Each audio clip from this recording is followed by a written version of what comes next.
विधानसभा जो होती है एक बड़ी ही सेक्रेट जगह होती है। वो एक आम रोड पर बैठकर या किसी घर की चार दीवार में बैठकर गुफ्तगू करने की जगह नहीं है। वो उसका एक मुकाम होता है, उसका एक इकबाल होता है।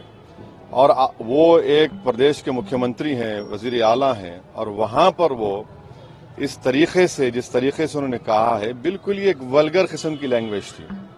उसको वो कह सकते थे कि जब जितनी महिला ज्यादा पढ़ेंगी वो अपनी औलाद को कब पैदा करना वो वक्त तय करेंगे, पर बजाय उसके इस तरह से बिल्कुल ही एक वल्गर तरीके से उन्होंने जिस तरीके से उसको डिस्क्राइब किया है अपने एक्शन से, अपने अल्फाज से, ये बिल्कुल ही सही नहीं है। भाई कम से कम आप इस बात का तो लिहाज रखिए कि आप कहां पर खड़े होकर बोल रहे हैं।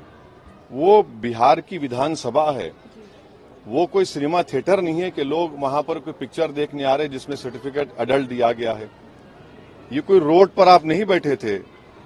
ये तो समझना चाहिए, जब वो मुख्यमंत्री हैं और इस तरह से अगर वो बता रहे हैं, तो फिर जो जिस तरीके से हमारे पास पुरुष हैं जो महिलाओं पे जुल्म करते हैं, आप तो उनको ये पैगाम दे रहे हैं। इस बात का क्या मैसेज दे रहे हैं आप? भाई आप कुछ भी, आप जो भी आप बोलेंगे या प्रोग्राम करेंगे, मकसद तो ये होता ना कि भाई महिलाओं को ताकतवर बनाया जाए, उनको शिक्षा मिले, उनको समाज में और उनको ताकतवर हो मुकाम मिले।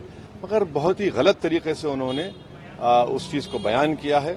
मैं तो डिमांड करता हूं कि नीतीश कुमार विधानसभा में अपने उस अल्फाज को वापस लें, और ये बहुत ही गलत मैसेज बिहार के महिलाओं को, देश के महिलाओं को नीतीश कुमार ने दिया है।